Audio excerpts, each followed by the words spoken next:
ক্ষমতায় এখন আর নেই, কিন্তু মানুষ যখন বিপদে পড়ছে তখনই মানুষের কাছে পৌঁছে গিয়েছেন কান্তি গাঙ্গুলি। এক সময় দাপুটে বাম নেতা ছিলেন, এমনকি রাজ্যের সুন্দরবন উন্নয়ন দপ্তরের দায়িত্ব সামলেছেন তিনি। তাই সুন্দরবনকে হাতের তালুর মতন চেনেন তিনি। কখনো ঘূর্ণিঝড় আমফান, কখনো বা বিধ্বংসী ঘূর্ণিঝড় ইয়াস। যখনই সুন্দরবনের আকাশে দুর্যোগের ঘন মেঘ জমেছে, তখনই এলাকার মানুষদের পাশে ছুটে এসেছে বাম নেতা কান্তি গাঙ্গুলি। রবিবার সকালে ধুতি পাঞ্জাবি পরে মনের নদীর তীরে এলাকার মানুষদের হাল হকিকত জানতে ত্রাণ সামগ্রিক নিয়ে হাজির হন কান্তি গাঙ্গুলি। এই বিষয়ে কান্তি গাঙ্গুলি বললেন, আমি তো সরকারের নেই, তাই আশপাশের মানুষের সাহায্য নিয়ে যতটা সম্ভব মানুষের পাশে দাঁড়াচ্ছি। জানা যাচ্ছে ইতিমধ্যেই ত্রিপল ত্রাণের প্রস্তুতি নিয়ে ফেলেছেন তিনি। সকালবেলায় পৌঁছে গিয়েছেন সুন্দরবনে, অবস্থা খতিয়ে দেখছেন। তিনি আরো বলেছেন যে গত 30 বছর ধরে সুন্দরবনের ঝড় ঝঞ্ঝার প্রত্যক্ষ সাক্ষী আমি।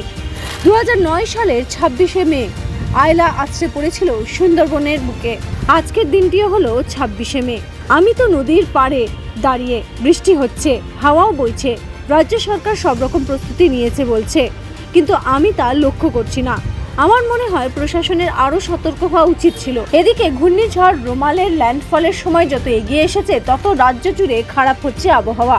প্রবল বৃষ্টি শুরু হয়েছে উত্তর ও দক্ষিণ 24 পরগনা জেলার সঙ্গে চলছে দমকা হাওয়াও। Bureau report. আমি এখন আছি নদীর পাশে।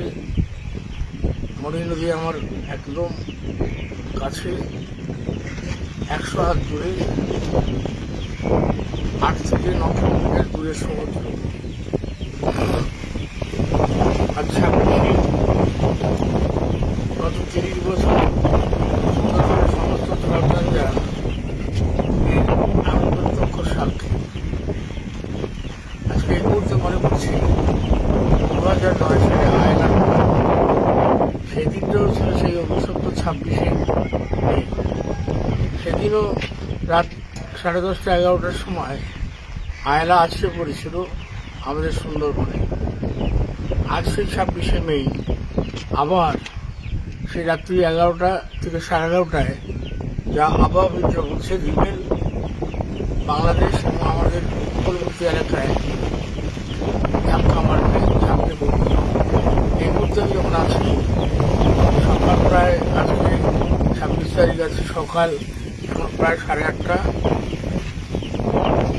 ওটা চতুর্দিকে যা দেখছি, আকাশটা হচ্ছে একেবারে, কয়েক কথা বলা যেতে পারে, এই সময় তালের শ্বাস পাওয়া যায়। তালের শ্বাসটা সেরকম, মেঘটা সেরকম হয়ে রয়েছে। মাঝে মাঝে বিভিন্ন দমকা হাওয়া আর মাঝে মাঝে বৃষ্টি, চতুর্দিকে একটা স্তব্ধতা। আর সমস্ত পশু পাখি যারা আছে তারাও বোধহয় বুঝতে পারছে বড় একটা কিছু ঘটনা ঘটতে চলেছে। তারাও নিরাপদ জায়গায়, সমস্ত জায়গায় আশ্রয় করছে, কোথাও যাচ্ছে চলে। আজকেও রাত্রি 11:30 নাগাদ এটা আসবে।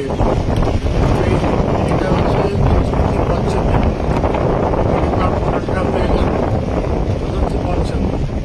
আর এই রিমেল ঝড় 120 থেকে 135-এ যদি আসে, যদি তো বাংলাদেশে যাবে, সাগর দ্বীপটাকে আঘাত করবে এবং উপকূলবর্তী সমস্ত এলাকাতে আঘাত করবে।